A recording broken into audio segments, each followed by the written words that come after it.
Anybody else would like to share? Why do you sell? Why are we selling? Any fundamental aspect of any business is selling and buying. We need to have buyers and we need to have sellers. So it's part and parcel of any business, and it's the fundamental action for any business to run. Yes, right. So sales is the most important, and it is the toughest job in the world, and also at the same time the most important job in the world, right? Because sales generate money, and everybody needs you have some a product or a service to sell, and that's how you generate your income, right? So countries are selling, communities are selling, companies are selling, corporates are selling, individuals are selling, because the main purpose of sales is to generate income, revenue. Economy of the world runs on sales.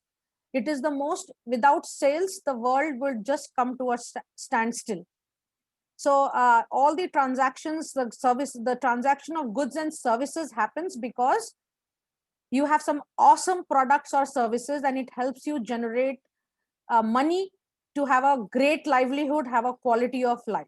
So sales is important. Even the prime ministers of the country are selling, to the movie stars are selling, to your own family members. Everybody is selling. Okay, but it is not always a product or a services. People sell their ideas, their thoughts, what they believe in, right? So sales is something not like, no, I would say that everyone knows to sell.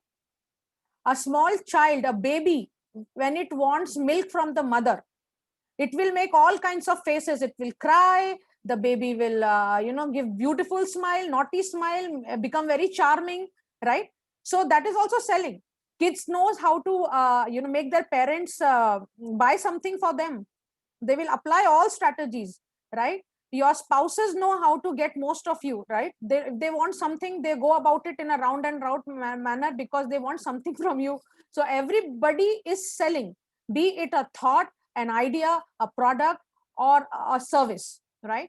So why is it that when a child is selling something or a spouse is selling something, it is easy, versus when you are actually dealing with a customer who is kind of a stranger for you in the beginning? Why is it that that sales process is different, or the sales strategy is different than the one that you deal every day inside your home? You must be selling your thoughts and ideas when you don't have time to go for a family outing. How do you sell that, how you cannot make it, and how you want to postpone the idea? So we are every time everyone is selling something or the other, right? But what is the difference in that selling and the real time selling of your products and services? I think the emotions are attached. Emotions are attached. Okay. Why the emotions are not attached when you're dealing with your customers? Yeah, that is something we have to find out. No, But so when it is in the family, there is some emotional bonding which we share, and that is the reason it's easy to sell. because you can I say that there is this is the agenda of today's session. We'll be covering more in detail, but it has to do with your fears and rejections. Okay, so we will cover that, but the point here is everybody knows to sell. It is inborn talent, it is in your blood, it is in your DNA. It's just that in the outside world you are playing the role of a salesperson. Okay, but everybody is, either you are selling to somebody throughout the day, or someone is selling to you throughout the day, right? I have some more participants. Let me quickly make them also panelists. One second, I lost the chat box here.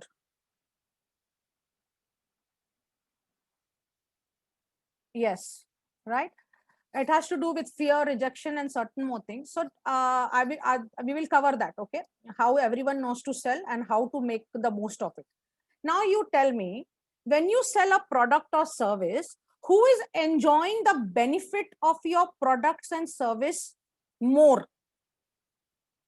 So when a sales happen, there are customers who have bought the product or service. Then it is the company who is selling the product or services. Then it is the salesperson who has sold the product or services. There is a win-win for everyone, right? But tell me, who benefits the most? Who is most benefited from your product or services? For example, if I have a gold and diamond showroom, okay, Manoj Bhai comes and buys a necklace worth 2 lakhs with us, okay, and our margins in that necklace would be around 20%, okay. So say 40,000 is the money I made, okay, but 2 lakhs worth necklace Manoj Bhai has taken for his wife, and every occasion the wife is wearing the necklace, she's flaunting her jewelry, and everybody's appreciating her.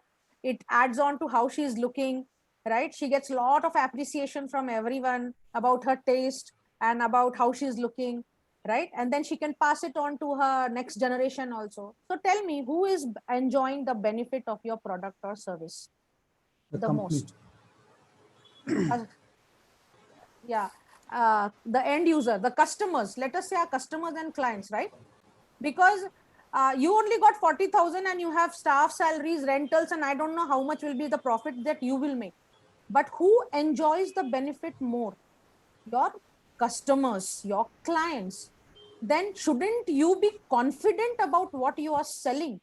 Because who is being benefited more? Your customers. They are enjoying it for long. You just got some little money out of it and which you consume. So what you got, the financial component versus all the intangible benefits that the customer is getting. If you put AC, if you are into AC services, if you are in digital lockers, right? So your digital lockers, you whatever 10,000 ka locker you sold, how much you will make, Manoj, by 30-40%? Okay, 30%, 3,000 rupees only you made because you have a product cost yourself. Now who is enjoying a comfortable night without getting worried about theft and stuff like this? Your customer. Every day they are enjoying the benefits of your product, right? So we should be very confident of what we are selling because it is bringing benefit, lots of benefits. They are utilizing the product much more than us who are selling the product. Make sense? So it is very important. Yes, if doctors help us, we enjoy health benefits, right? So if you are in pain, if you are having fever, right? You go to the doctor, he's charging 500 rupees consultation fee. But when your good health, who is enjoying, the doctor or you? Customer. When you are a customer always enjoys the most of the products or services. And that is why every salesperson who is selling a good product or services, which is adding value, massive value in the life of your customers, should be very proud and confident of what you are selling, because you are not selling, you are serving the needs of your customers, right? So if you have great products and services, it is your moral responsibility to be able to serve well, sell well. Why I say serve? Because when you use the word sell, you always, the mindset is like, I have to get something, I need to push something. But the moment you replace this word with serve, your mindset is thinking contribution. What you can do in your customer's life, you're always thoughts flow in that direction, that I'm serving my customer with my great products and services, and they are going to be benefited much more than how I am going to be benefited with the products or services, right? So when you sit with an intent to serve, and people who are actually, most of the people are serving, but we don't apply the right sales strategies or marketing strategies to increase our visibility in the market. And there are people with bad products and services, but they know how to sell, how to be visible, how to reach out to the target audience, how to use the marketing strategies in their favor. They are able to sell well. Okay. So it is the moral responsibility of people with great products and services to be able to reach out to more and more people. Because if you are not doing that, people with bad product services reach out to your end customers, and your end customers get cheated, or they don't have great experience, and that experience is reflected in their next time purchase, and in turn it spoils the market, right? People become more fearful of salespeople. That is why no one likes to talk to salespeople. Suppose you had great experience with a product or service, you have no hesitation in recommending them to your network. But if you had a bad experience with product or service, forget about recommending. You yourself will never want to get into that product or service again, right? You fear next time, if even if a good vendor comes in your life, you fear buying from them, right? So entire sales process is only a two-step process. Entire sales process is just a two-step process. First, why people should buy. You have to create the need, or you have to, when you are having the conversation, the first stage of your conversation is why people should buy that particular product or services. You should emphasize on the why. And then once you have established, when people understand the need to buy, the next stage is why from you. Why not from your competitor? Why not from XYZ? Why they should buy, and why you are the right person for them to buy, right? So now I have a mix of audience here. Some of you are business owners and some of you are employees, right? Now the challenge that we face is most of the employees work with an employee mindset, that I'm getting my salary, right? So sales are happening or not happening, how does it matter? Unless there is a compensation tied to, there's a percentage that you get from the sales. And some business owners don't share the sale percentage, right? So it becomes very difficult, for salespeople to be motivated to sell, because there is no direct impact on their incoming with the sales, right? So it is very important as a business owner to make sure you have a sales incentive attached to every sale. And so actually that should be more than the real actual salary, because then people work with ownership. Okay, your sales team starts thinking and acting as if it is their own company. They are no longer an employee, they become self-employed in your company, right? So it is two-way. The business owner should take care of incentivizing the team with the sales, because if sales are increasing, anyways the business owner is getting benefited. At the same time, if the sales teams are given a great incentive out of the sale, good incentive, it's just not 1%, 2% kind, depending on the nature of the product and stuff like that, okay? The incentive should be more than your salary. And that's where you create entrepreneurs within your organization. Okay, because most of the time people change jobs because of the compensation, right? So the cost of training a new person is too much. Instead, taking care of your good sales team by giving them a percentage of sales will motivate them to have a ownership, belongingness, and they will work as a owner mindset rather than an employee mindset, right? So what I see is most of the time salespeople do all the hard work. They look at the picture, right? They're doing all the hard work, they're digging, and there is just one or two more knocks and there is a diamond mine, right? But they leave the sales there.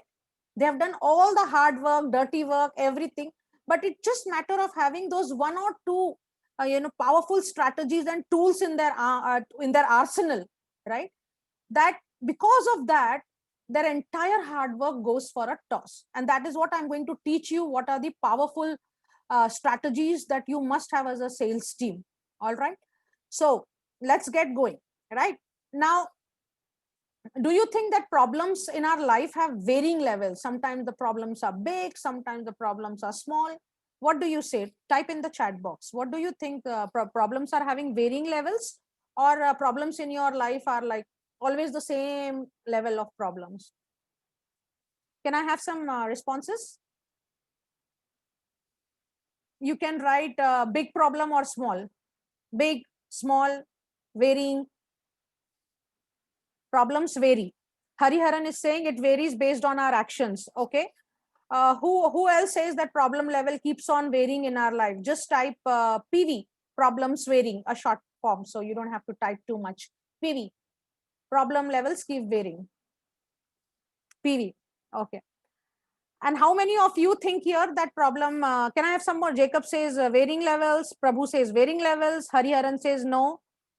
It was Sagar. Sagar. Okay. Okay. Sagar says based on, it varies based on actions. Okay. Hariharan is also saying vary. Hariharan Jagdish, yes.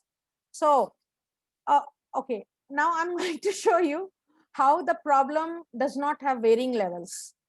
Okay. Problem level always remains the same. Okay. Chaitra is also saying very varying problem levels, right? So let us give problem level a level of 5. Okay. And on a scale of 1 to 10, problem is at level 5, right? So when does the problem look big to you?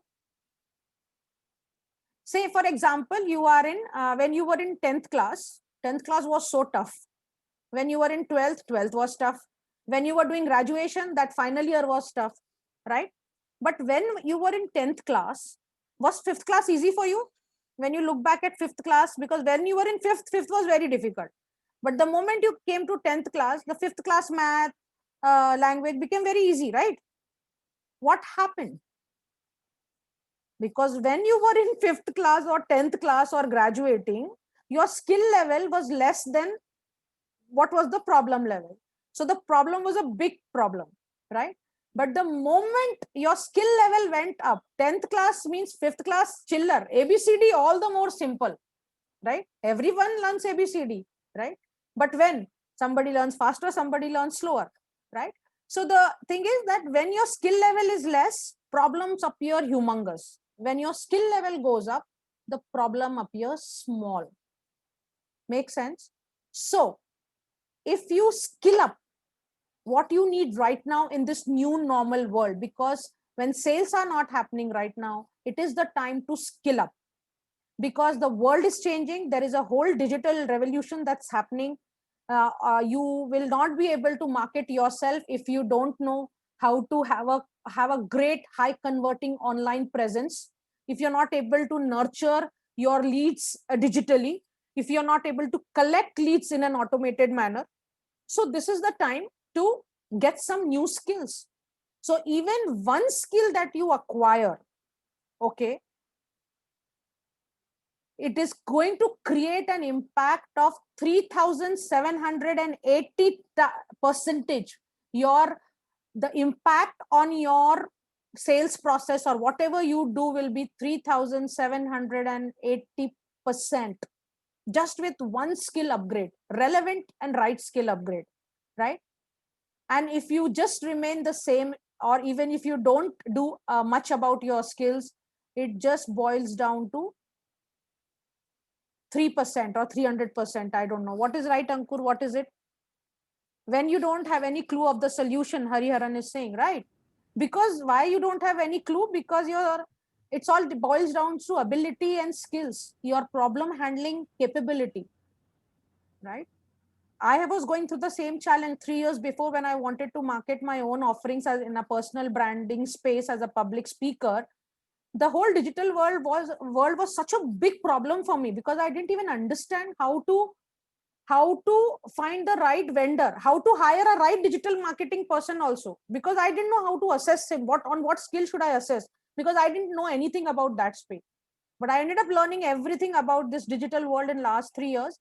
And then today I am able to not only work with right set of people, I am guiding people on what entrepreneurs on what they should know of the digital world, how much they can outsource, how much they can do themselves, and what is it that is relevant, and how a website should be made. There are 6 important 6 factors to create a high converting website. So because now my skills have gone up, now the digital world is like okay, easy peasy. But 3 years before, it was like such a big humongous mountain for me, right? So even if you try to do something different once a week, okay, your 67% growth in whatever you want to achieve. Okay, so it's very important to focus on what is the most important skill that you need to acquire now, which is the new age salesmanship skill, which I will be talking about how the sales model has evolved, right? So that what is that skill that you need to acquire, right? So 80% of selling is psychological and only 20% is technical. Okay.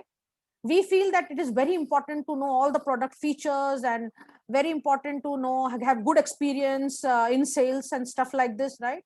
But let me tell you that sales is 80% psychological and only 20% technical.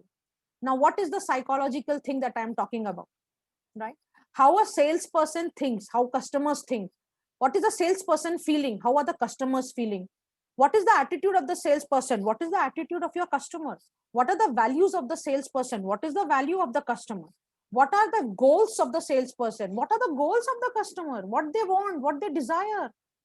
What is the strategy a salesperson should follow? What are the strategies customer adopt not to get sold? Okay. And self-image, your own self-image, right?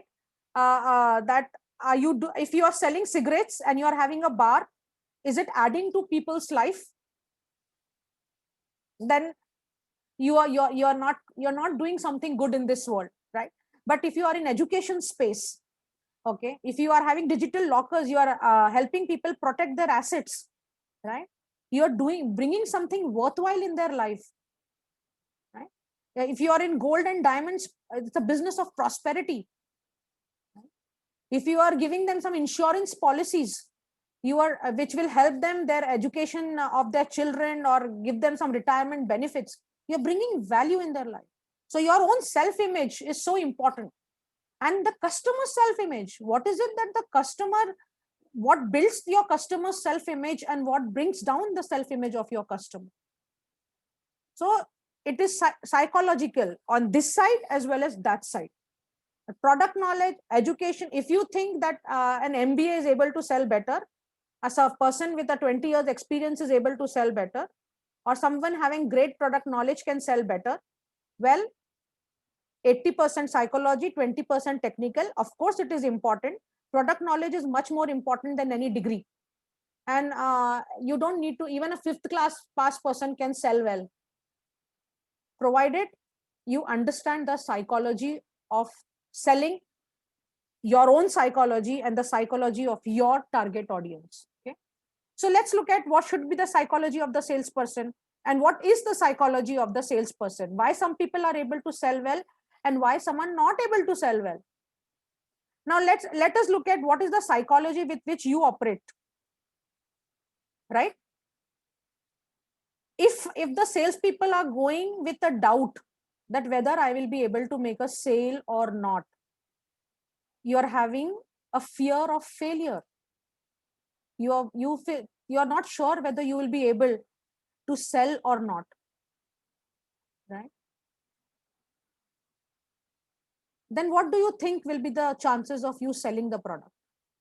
And where does this fear of failure come from or doubts come from?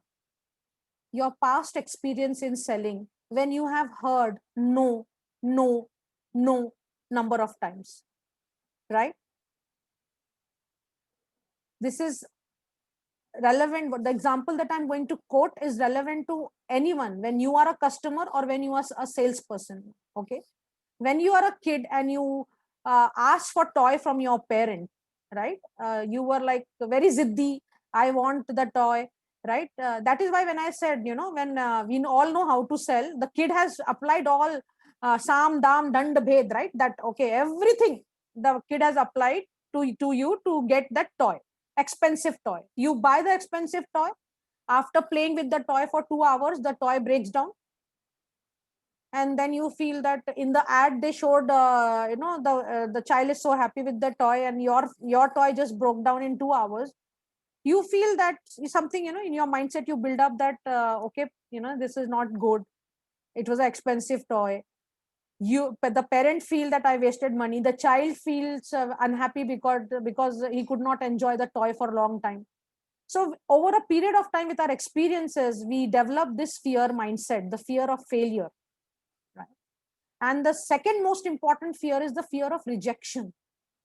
What if they will say no? And if you have been hearing repeated no, no, no, no, no, You, or even if you have a great product or services, you fear rejection. That is why you don't follow up. What if I make the call and they say no? At least I know that right now it is still a deal which is on, right? But if I call them and if they say no, I'm not interested, uh, I have to look for another customer. The fear of rejection.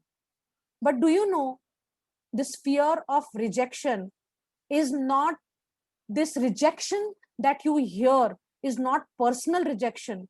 They have not rejected you as a person. They don't need that product or services. That is why they said no. It has nothing to do with you. But most of the salespeople take it personally, right? You feel that you have been rejected, and that is why the follow-ups don't happen. So you should be willing to hear a no. And it is not you who is being rejected. It is the product or service which they may not need right now, or they want to evaluate their options. They want to do a survey. There is some reason, right? So some will buy from you, some won't. So what next, right? But you do your job of following up, because fortune is in follow-up. I want to share one short story here. In my IT company, when I started, I sent mails to over 300 HR heads about requesting them to call us for a meeting and understand our offerings. And nobody responded to that those 300 emails that I sent. And I followed for over 19 times. And people would not no response also. And I'm following up over emails, right? And then one fine day I send an email that it is okay to say no, so that I can stop following up. I can logically close. So some people responded saying that we have tier 1, tier 2 vendors. We are not looking for new vendors. So then I realized what is tier 1 and tier 2 vendor. Then I got into the details of understanding how companies operate with tier 1, tier 2 vendor.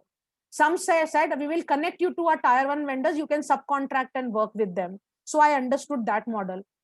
Some people gave me an appointment. 1 or 2 people gave me an appointment. Some people said that, we can look at some of the needs which our tier 1 vendors are not able to fulfill for us. Now that was my breaking point, right? Breakthrough point rather. Okay. So I started writing mails to companies saying that if you have some requirements that your tier 1, tier 2 vendors are not able to fulfill, share with us. We will fulfill it for you. And I got my vertical up and running. I got so many emails that what is the problem they were facing. This particular recruitment they were not able to close for 6 to 8 months, which is build and release engineers in the software thing. And I got my business model because of follow-up. So fortune is in follow-up, right? So can I add one thing? Yes, here? please go ahead. In meantime, you can add other four at least. Yeah, so, okay, I will do that. When I was in college, Ankur, your audio is breaking. Is it? I used to see most beautiful, average-looking guy. Ankur, your audio is breaking. Ankur, I don't know if I am facing the challenge or others are also facing the challenge.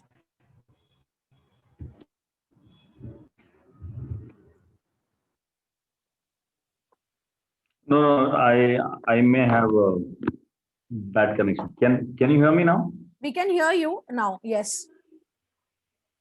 What I was saying is when I was in college, the most pretty girl will be with some average-looking boy. I used to always wonder. Later on, realized that person was trying enough.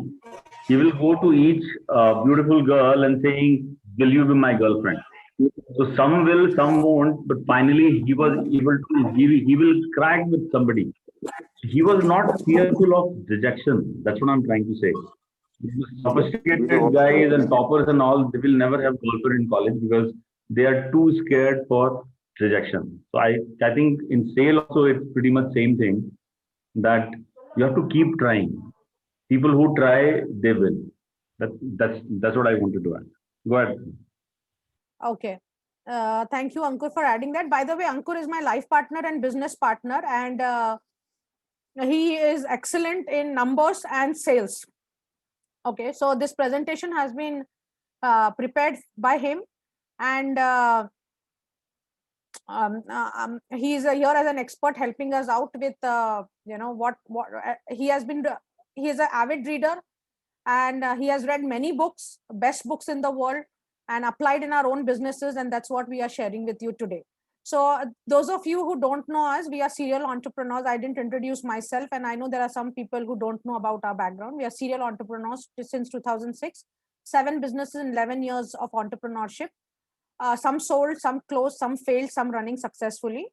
So we run an IT consulting firm. We have a gold and diamond showroom in Indranagar, 80 feet road here in Bangalore. Our IT company deals in niche software technology oriented tools, where we learned everything about sales and marketing, being hardcore technical people when we started our journey. So we didn't know anything about sales and marketing. We were technical people, both of us. I was working with TCS, he was working with Motorola. And we started our journey from the words like leads, commercials. These were the words from where we started our journey. And we understand why sales and marketing is the most important work in the world, most toughest and most important, right? So the only takeaway here is that work with a success mindset, have confidence on yourself, because you can do it. Okay. So one more thing I want to share with success is someone who has already applied the strategy successfully. Okay, success leaves traces. Okay, so it is very important that you pick up those traces. Look at what success people who are successful in sales are doing, and apply those strategies in your business. In your own cases of success, when you have sold successfully, there must be a pattern. There must be a pattern. So it is important for you to find out what worked for you, and you must ask the customer why they bought from you, because a pattern will emerge out of it. And you must also ask why a customer is not buying from you. Don't be hesitant to ask that. So yes, I understand, but can I know the reason why you're not going ahead with us? Because it will give you a lot of insights and into customer needs and wants, and are you addressing that? Okay, so it is very important to see what is working in others businesses, what some sales, look at the sales strategies of Amazon, look at the sales strategies of Lifestyle, Shopper Stop, Max, right? I mean, so many around big brands. Look at your own success stories of sales and come up with how they are able to sell successfully. I will be covering the Amazon success model in the session, but for your own success stories, I want you to write down what you think worked when your sales were successful. So it is very important to do the right thing and do it more often. So we actually don't reflect upon what worked and what did not work, but it is important if you write down when you were able to make successful sales. And as a process, after every successful sale, ask the customer, can I know why have you bought this product or service from me? After every rejection or no, ask the customer, may I know why are you not may I know the reasons why you're not going ahead with us at this point in time? A pattern will emerge. So you know what are working for you, what is working for you, and what is not working for you. So what's working, do it many times, do it often, make it a process. Okay, so very, very important to what do you say, pick up those success traces, right? Now let's look at the psychology of the customer. We looked at the psychology of a salesperson. What is the psychology of the customer? Customers also have fear of failure, right? Because you yourself are a customer for some products, right? Because of past experiences. So it is very important that you give that comfort feeling to the customer. Okay, what are the fears of your customer? What are the fears of your customer? It is called objection handling. Fears of your customers are called objection handling. List down all the objections that you face when making a sales. During what is it that the customer is fearing? Loss of money, loss of time, bad experience with the product, you must handle them, right? Maybe loss of, they fear being cheated, they fear paying more money, so they want to do their survey. So when you list down all these objections, it becomes easier for you to address them proactively in your conversations with your customer, right? So earlier, this is how the sales model has changed, and this is the skill that you need to acquire right now. I was talking about this skill, right? So earlier, the selling model was, without the digitization, the selling model was more of, people didn't spend much time building trust because the supply was less and demand was more. So your closing would take a lot of time, but trust was not a very important factor because the need was an important factor. And whoever is presenting the need properly, they had to do the closing. The sales was happening then. Okay, but because people didn't had, it was not an information age, people had limited information, right? So if you are giving some information, you have built some trust, then you verify the needs, present your product services well, and do the closing. Little time consuming process. Okay, but now because of digitization, information age, information is not a problem, right? So right now trust is a problem.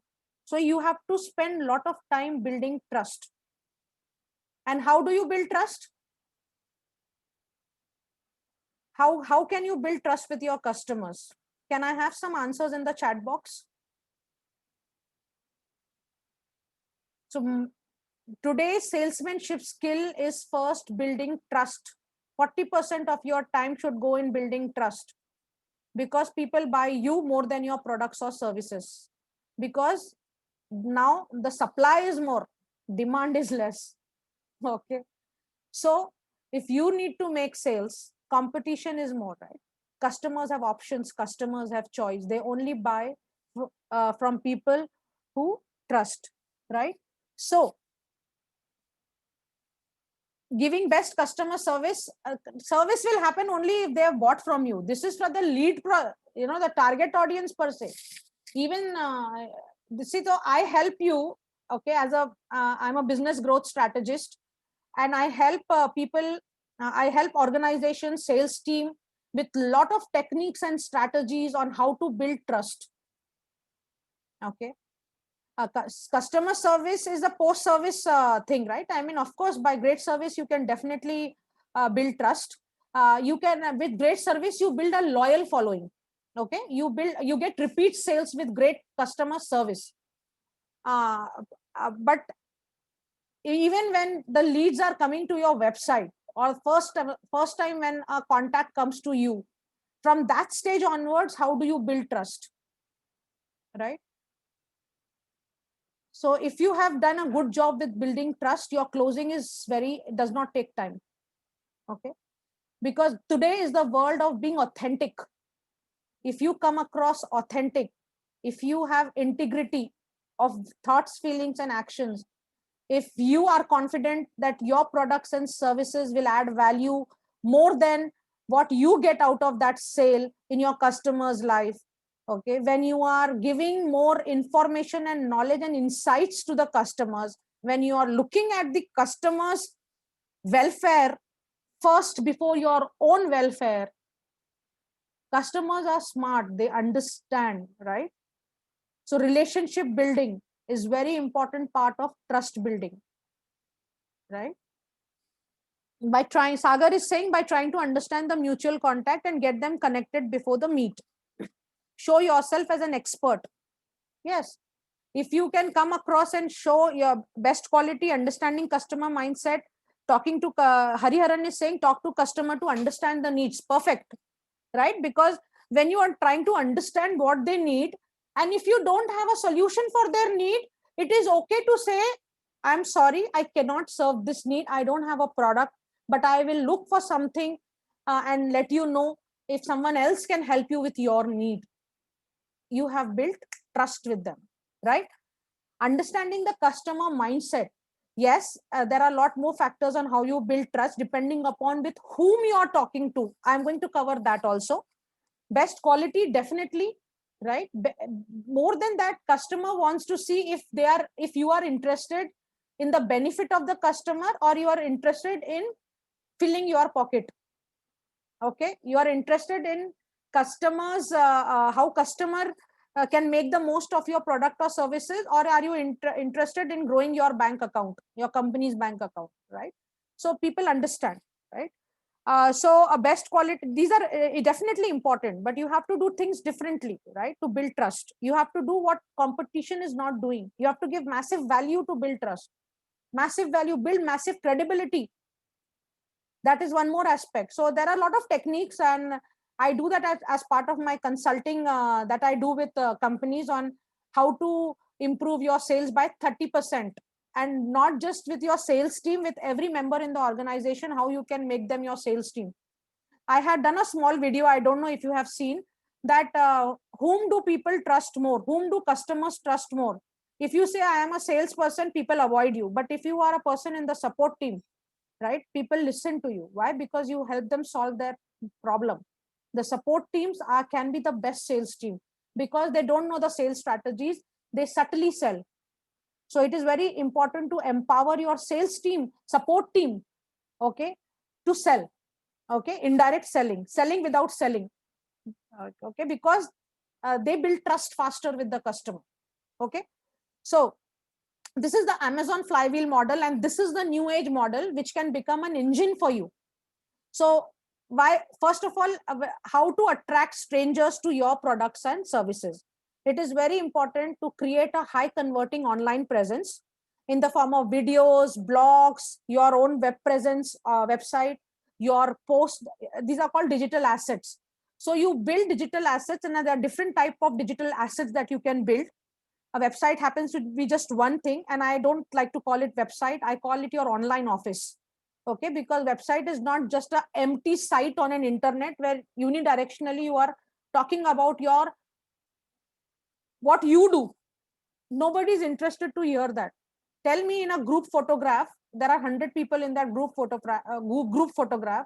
Whom do you look first? Whom are you searching in that group photograph? Yourself. So people want to know what's in it for me. What will I get? So the language has to change completely, rather than we do this. These are the products we offer, what we offer. These are the features of our product. Important, but not at the entry point. Entry point. For example, Manoj Bhai in Digital Lockers, if his website has an opening line which says, would you like to sleep peacefully without worrying about theft of your hard-earned assets? Question mark. That statement would make the visitor on his website stay on the website. Attention span of people is very less, right? Versus Manoj Bhai will start writing on his website, I have a product brochure, I have 20-25 lockers of different types. This locker does this locker this locker this features, that feature, blah blah blah blah blah. Okay, but nobody has time to go through all the details. So it is very important that your first few statements on your web presence has to be very catchy enough, because customers want to know what is it, what's in it for them. So that's how you attract the strangers with catchy headlines. Okay, and then you engage them with some freebies and offerings on your web presence. Okay, some knowledge sharing videos as freebies, some content which can go as a free PDF, free ebook, free video on how to, what are the, you generally handle these kind of questions when you're dealing with customers, right? Where you give insights of what's happening in the market and how you are different, right? So you have to create some engaging content in the form of videos and blog articles rather, or the content and communication that you do on your website or emails or marketing collaterals, whatever. Okay, that content has to be engaging enough. Okay, it is not product features. Okay, engaging content.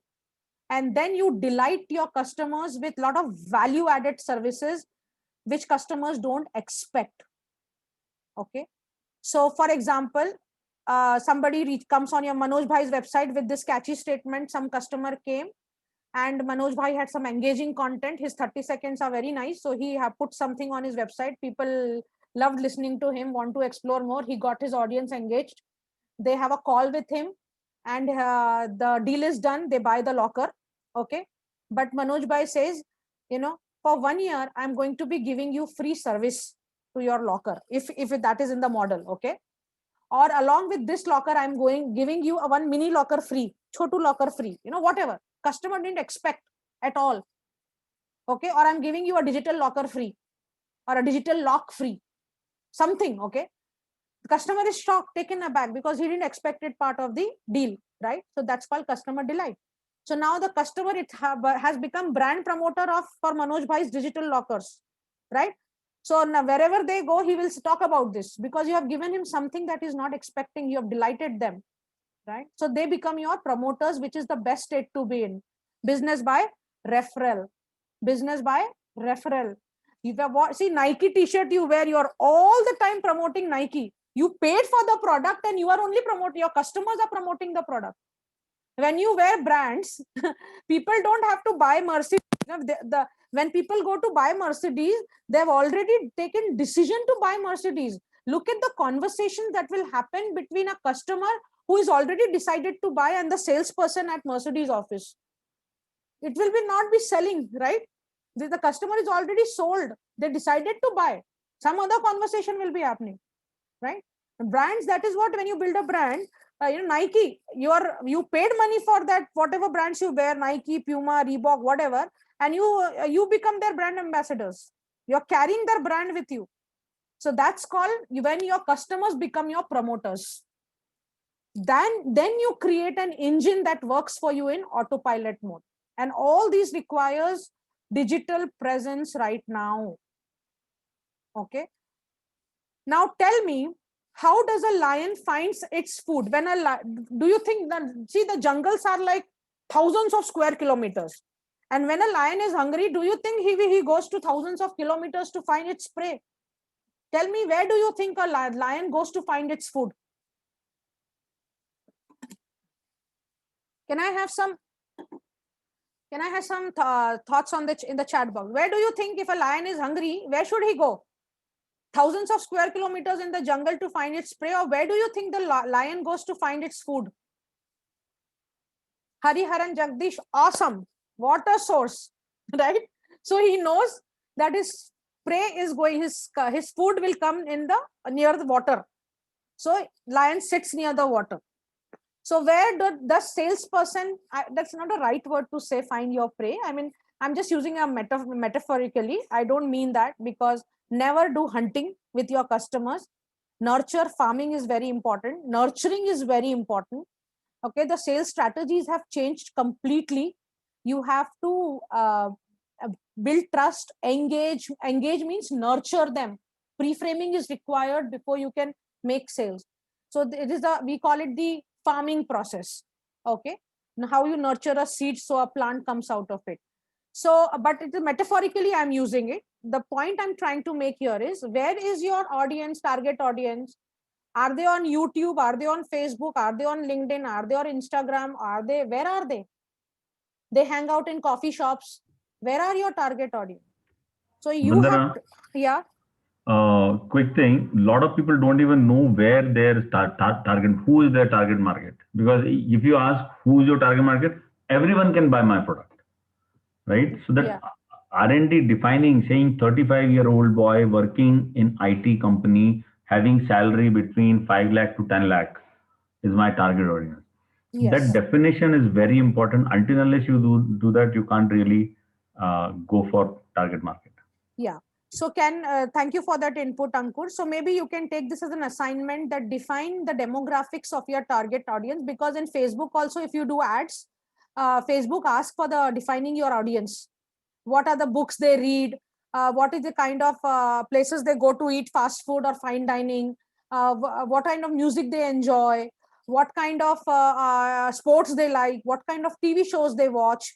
What kind of industry they belong to? What is their educational qualification? What is the relationship status? Married, single, divorced? All those things, right? What do they love? Hobbies, gardening, pets. So you have to define your target audience.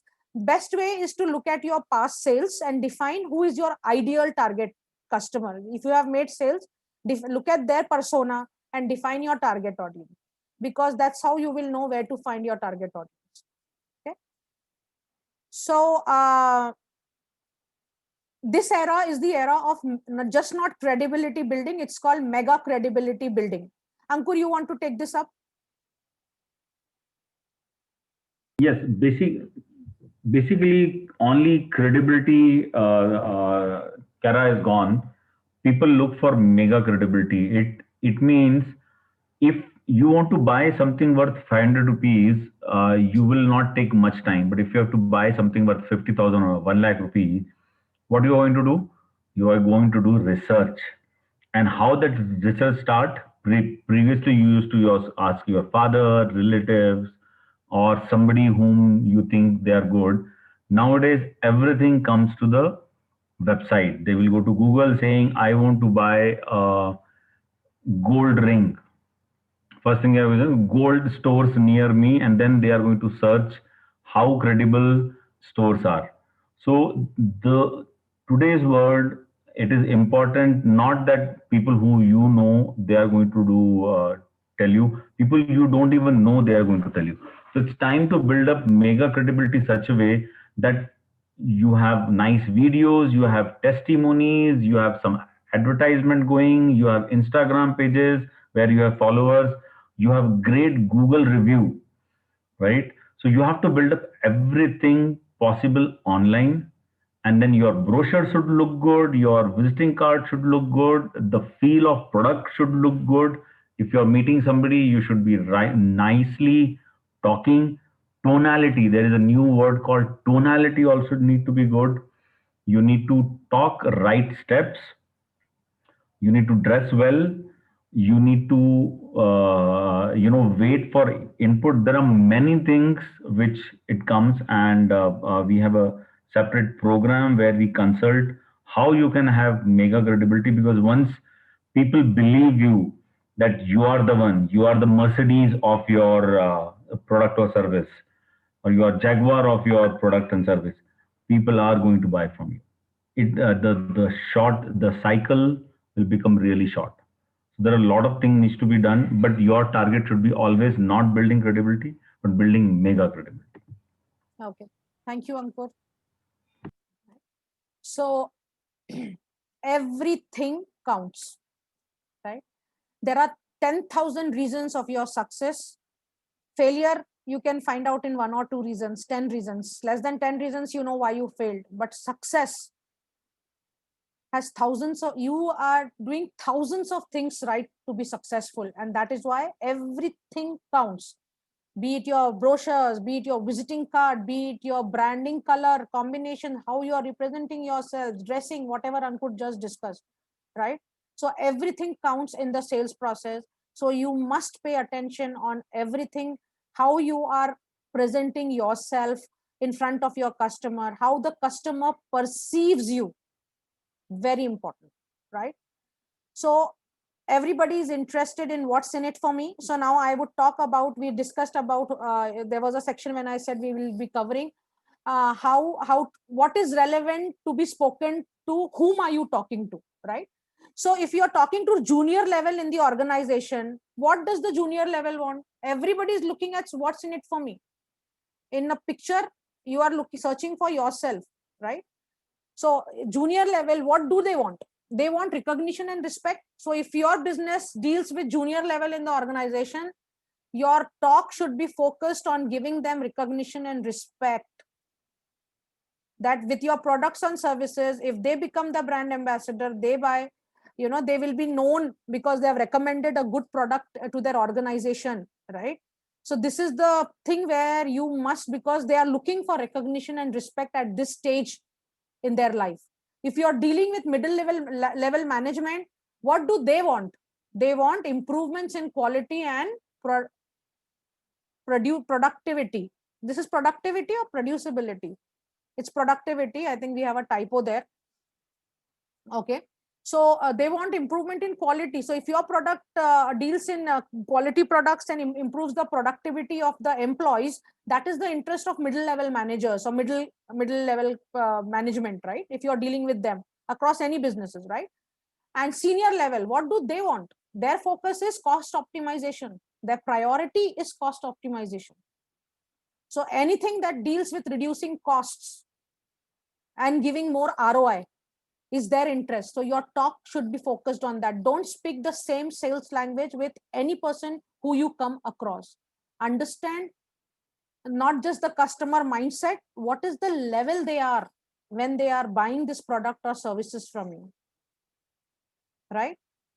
This is when you're dealing with B2B kind of businesses. But if you're dealing directly with B2C businesses, you need to look at what is it that what kind of customer, what age group customer is coming to you. For engagement rings, we have young couples coming in, right? And for the wedding bands, yeah, similar kind of thing. But we also had senior citizens coming for Valentine's, buying gold and diamond from us. Their needs were totally different. Okay. So, and some people are business owners, you have to talk to them differently. There are employed people, you have to talk differently. People who are, high HNI customers, you have to talk differently. So we had a salesperson in our jewelry showroom, with the way the customer would walk into the shop, he would know whether the customer will buy or he will not buy. With the behavior, the way the customer would enter and open the shop, and 100% times his assessment was right when we started our jewelry business as an entrepreneur. So that is the capability of a salesman, right? So now I'm going to summarize everything, and I'm going to give you some must-have sales strategies in your arsenal, in your toolkit. Okay, very, very important. So there are many sales strategies, but I'm going to give you some 2 or 3 or 4 maybe. Let's say I have many. We are falling short of time. So I hope you understand I cannot cover everything here, but I've given you as much as I could for this session. So are you excited to know what are the three topmost strategies that you must have in your toolkit or in your arsenal? I want to hear some nice responses in the chat box before I go ahead. Just write MSS. Type in the chat box MSS.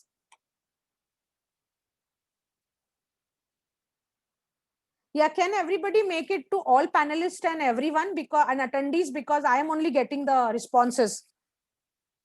Sagar wants to say, of course. Okay.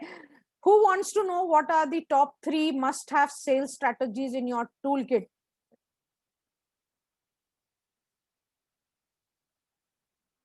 Are you guys still there, or I am simply blabbering from this end?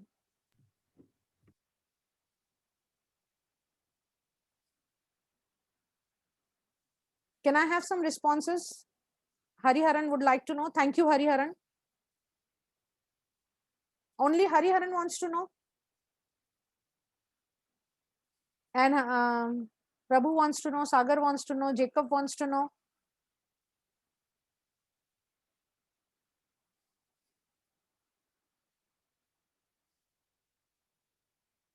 Okay. Jayant wants to know. All right. Okay. So let's look at what are these must-have sales strategies. All your marketing collaterals should focus on what's in it for me, what the customer wants, what is the future the customer gets with your products or services, and not your product features. So instead of focusing on product features, focus on customers' future. When they buy a digital locker, what is the outcome they get? Peaceful sleep without worrying about thefts, peace of mind, security of their assets, security, peace of mind, right? When somebody is buying an AC, what do they get? Comfort, convenience. When somebody is buying an education software, when the schools are getting, what do they get? Better control, better data analytics, Then what? How does data empower them? To make powerful decisions, right? Convenience, report at one place, right? So what you should focus on customers' future rather than your product features, okay? Because that attracts the attention of your target audience immediately.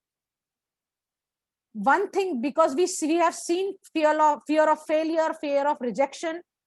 So these are some of the objections people have. So it is very important that you pass on the emotion of certainty.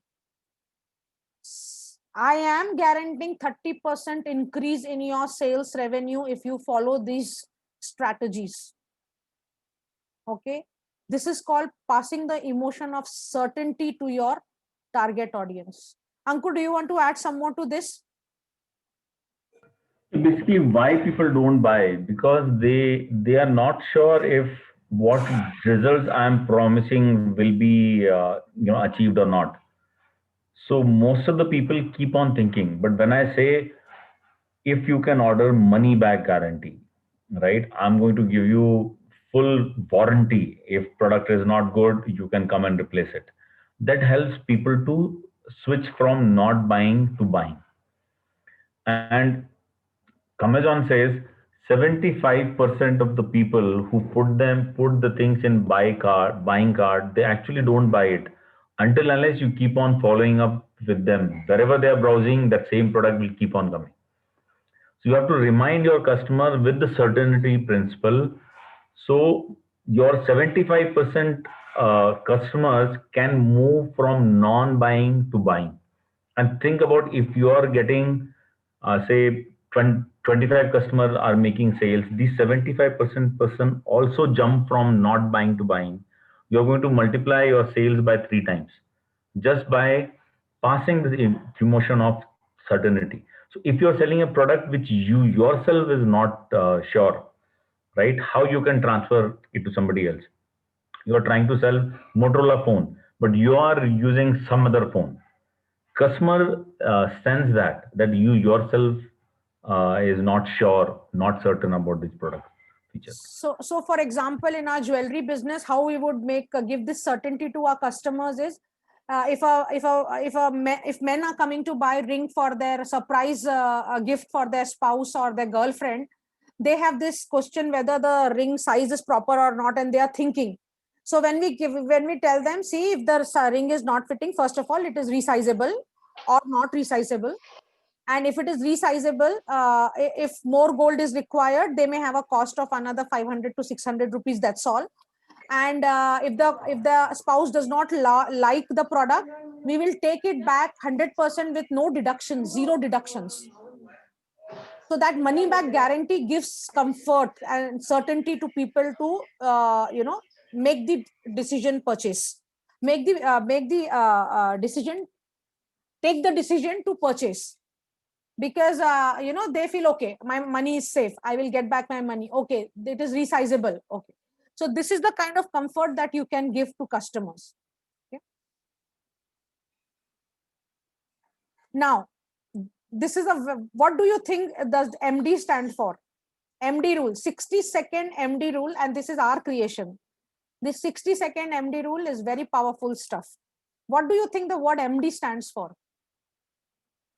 Write in the chat box. Manoj bhai, lost connection, no problem, but we took one nice example for your case. Maybe now you'll have to go and look at the recording. So thank you, Sagar, Hariharan, Prabhu, Jacob, Jayant, Arpit Khandelwal, for knowing what are the most powerful, at least 3 strategies. I have many, okay, but right now I'm going to give you 3. We are 10 minutes more left for the session. It was a 90-minute session.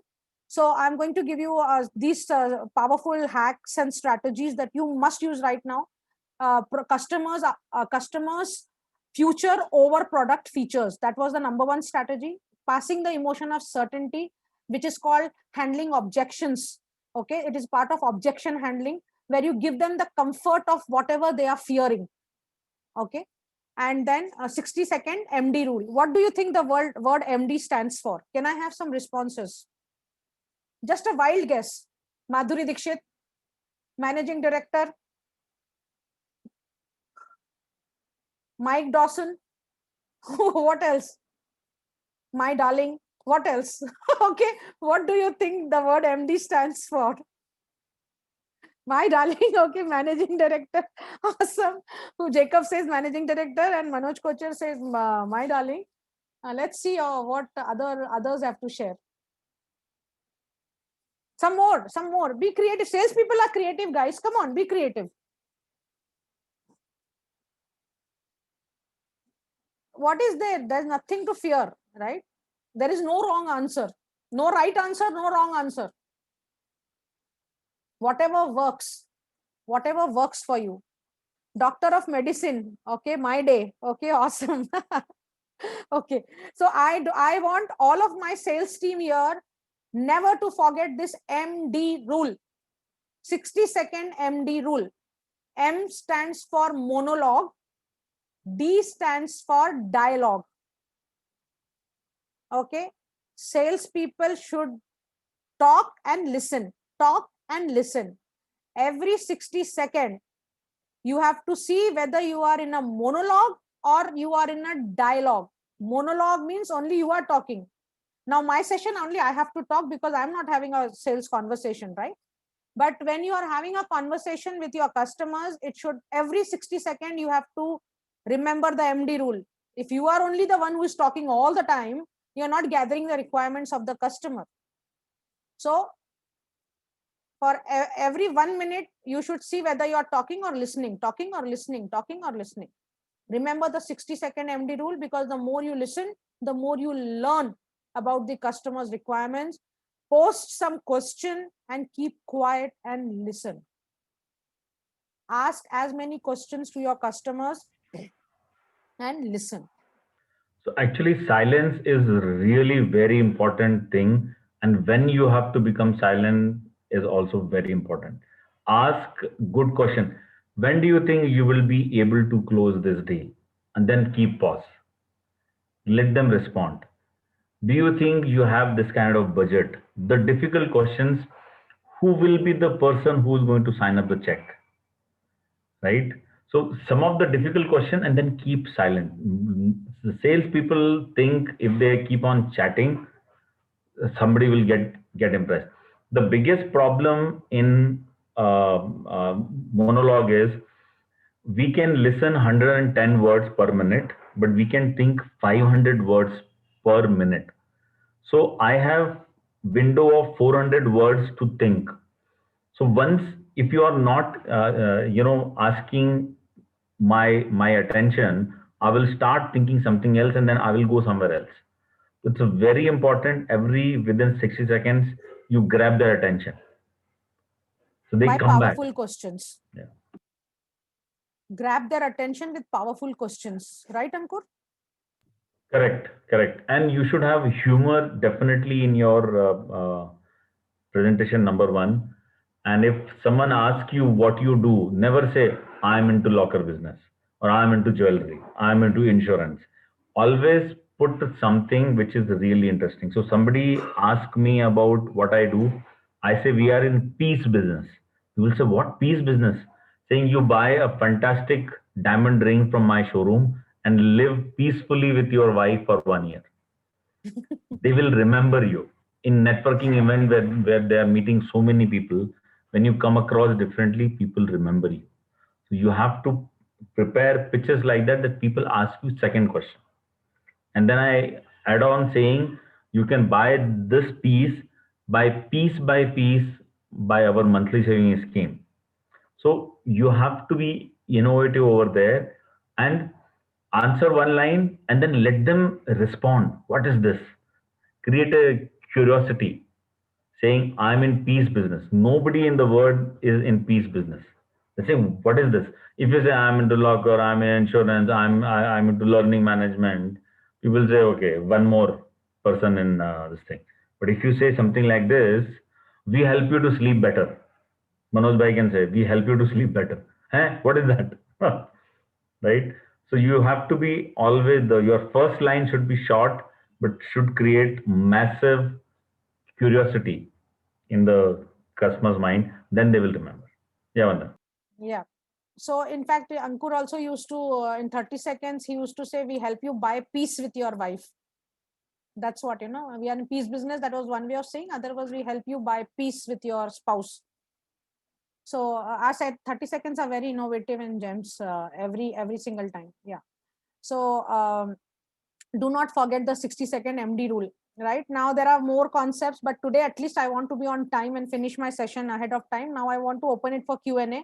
There are a lot more. I have many. There's a lot more slides left. Okay. Many lot more. This itself 8-step contact to closing process. A very powerful. This is a session by itself. The 8-step contact to closing process. Very powerful stuff, guys. But I don't have time for this to complete here. And I am going to, this is the 8-step process, very powerful stuff. So I hope you understand that growth requires right mindset, right habits, okay, and powerful and proven time-tested strategies that already is working for people to apply in your own business. Make sense? So now I would like to quickly share what we do, what I can do for you in your business. I can help you review your sales process. We can define your step-by-step sales process, a solid, powerful step-by-step sales process. Every person in the organization using the same language and still being different. Okay. Deploying sales strategy with the help of right tools. And the process of nurturing, first of all, generating leads in an automated manner, then nurturing leads and customers in an automated manner. What should be the process of nurturing your existing customers so that you can get repeat sales from them? See, all of us focus on getting new customers, but somebody's already become a customer. If you focus on that, the conversion time is, the closing time is very less because they've already sold, they've already bought once from you. Versus this new customer requires a lot of time and effort. And the 80-20 rule is applicable everywhere. 80%, 20% of your customers give 80% of your revenue. You as a business owner should focus on those 20% who are giving you 80% of your revenue by nurturing them, by doing a how are you call with them without any agenda to sell. So there are a lot of techniques on how to nurture your existing customers so they become your repeat and loyal and brand ambassadors. They become your promoters, right? And setting up the sales review process for performance of team and business owner, because business owner is not accountable to anyone. And because of that, the business owners become complacent. We have personally gone through this. And that one statement that it is the moral responsibility of good people to make a lot of money so that they can do a lot of good in this world was a life transforming statement for both my husband and myself, because until that point, being successful in our businesses, we became complacent because our needs were not much. Whatever we were generating was enough for us. But when you are in that state, that means you are in the contribution stage of your life. That means now you have to work for everybody else outside you, your family, your employees, because you have been graced with such an environment that now your needs are fulfilled. So now you have to make sure that you contribute in this world with your presence. And as a business owner, it is very important to become accountable to someone. Not only make your team accountable, you yourself become accountable to someone who has done it, to a mentor who is above you in terms of their business growth, in terms of what they are doing. So though we are consulting businesses, we have personally spent over 42 lakhs in last 8 years to grow our mindset, to learn what's happening in the world with various mentors, right? So learning is a continuous process, and that's all I had to share today. I think, thank you so much for your time. I'm going to be stopping the screen share. And if anybody, I would like people to share what has been your takeaway from today's session. I hope the session was useful for you, and I hope you learned some things which you can apply in your business. Who wants to go first? Vandana ji, myself. हाँ मनोज भाई बोलिए. Thank you, Vandana ji, for taking your time out for one small request that I made. I'm sorry, I really couldn't get more people because of some personal reasons. I got occupied somewhere else. Next time we will try and build a proper, viewership for your program, because I really feel not only the content that you have. Now I also know you spent 42 lakhs for it. So एकदम Mercedes Benz के जैसे आपके पास में अभी knowledge है. So we will utilize it. It's just a matter of time, and we will also see, how people can benefit from your experience and your knowledge. और आपके पास में बहुत है. I mean, you have very good content. Also, you have a very good delivery. There's no issues with the delivery also. But क्या थोड़ा हमको customize करना पड़ेगा लोगों के लिए. That's it. Ji ji Yeah. Ji. So all the best for your work, and I'm sure we will all learn a lot from you. What is your most important takeaway from today's session, Manoj bhai? Today's was that 60-second wala MD. 60-second MD rule. Yeah, Awesome. because you have to keep that in mind, and you have to engage your customer. Yeah. Of course, everything else is also important. ऐसा नहीं है, because every time you come across people, I'm sure they have a thing to teach. Definitely. Manoj bhai, this is Ankur here. We can review your sales process free of cost. We can no obligation sales with your team, and if you want us to coach your sales team, we'll be doing some group classes, because Vandana had just covered the surface. There are many aspects. Absolutely, नहीं बहुत deep है, और आप लोगों का learning भी बहुत है. ऐसा नहीं है. I think you have some amazing learning that you have done for yourself. और I'm surprised, actually कि इतना टाइम आप लोग कहाँ से निकाल लेते हैं सीखने के लिए. Because हमने business processes ऐसे set करे हैं कि we are free to do what we have to do. Correct. Manoj भाई, आपको एक बात बताता हूँ, जितना ज्ञान मिलता है ना, उतना प्यास बढ़ती जाती है. तो सच बता रहा हूँ. सही है. So more you learn, more you want to Plus, learn. I think you have probably been very successful in one, setting up a business. Two, I think you have actually become now free. As in, आप लोगों ने एक ऐसा model set कर दिया है कि आपका काम भी चल रहा है और इधर आपको ज्ञान बढ़ाने के लिए टाइम भी मिल रहा है. So you've come to that cusp of a time, where you are enjoying both. I feel so, because आपकी body language से ऐसा लगता है. You are happy with what you guys are doing, and आपने एक वो optimum level achieve कर लिया, which is nice, वही तो हम सबको सिखाना चाहते हैं. And the third interesting point is कि आप लोग वो knowledge sharing के लिए भी ready हैं.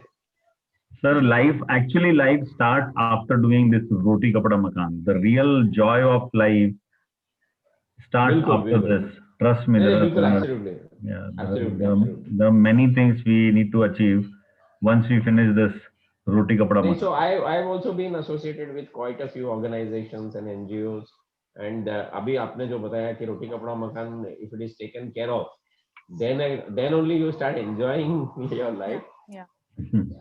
Thank you. Thank you, Manoj bhai, for your wonderful comments, and thank you for actually आपकी वजह से ये session किया. नहीं तो I have a 5-day WhatsApp masterclass going on for knowledge givers, so which started yesterday. So, but somehow वो trigger था, तो and Ankur was also insisting that we do this session for my chapter members. So somehow maybe your session होना था, इसलिए आज हो गया. So thank you for being that trigger for this session. Okay, and can we have some sharing from Sagar? Sagar, would you like to share what has been your takeaway today? Hello. Yes, Sagar. Yeah, it was even though it was 1.5 hours, it looked like a very brief session. Okay. You know how this 1.5 hours went, 90 minutes. Okay, but it was a very fruitful session. Happened to learn few things, but the main thing is the execution part of it. Yes. How we adapt these things. Yes. So let's see if we start.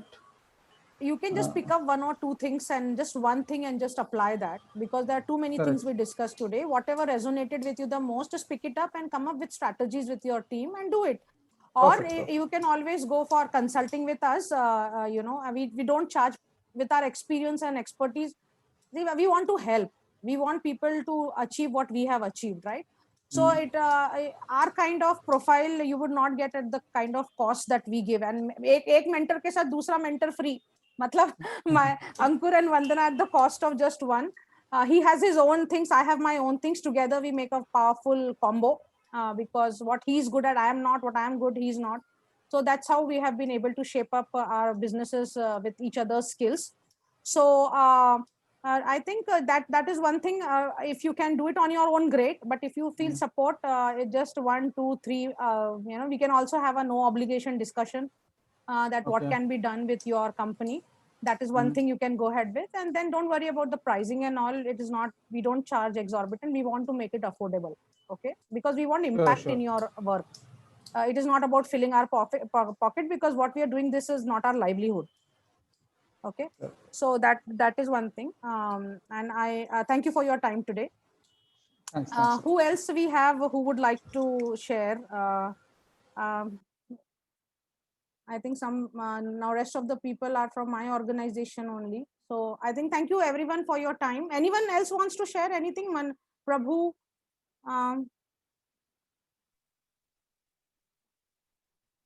Good evening, ma'am. Prabhu here, ma'am. Yeah, good evening. Yeah, ma'am. What was your Ma'am, takeaway? yeah, it was a very good session, ma'am. As a marketing guy, I have learned how to sell the product. Like the thing you mentioned, that focus on customer. This one, customer Language. feature and not our product features. That is a very good point for me. Whatever we are selling, like a product or services, whatever we are doing, that our product should be like how can I say, ma'am? It should be clear, ma'am. Yeah, you That should. point. That another thing is, yeah, ma'am. That selling that 80% psychological and 20% technical. That Okay, thing also great. very good. Great learnings, Prabhu. Thank you so much, everyone. Thank Thanks you. for your time today. And I hope you make the most of these learnings. Bye, everyone. Have a nice evening.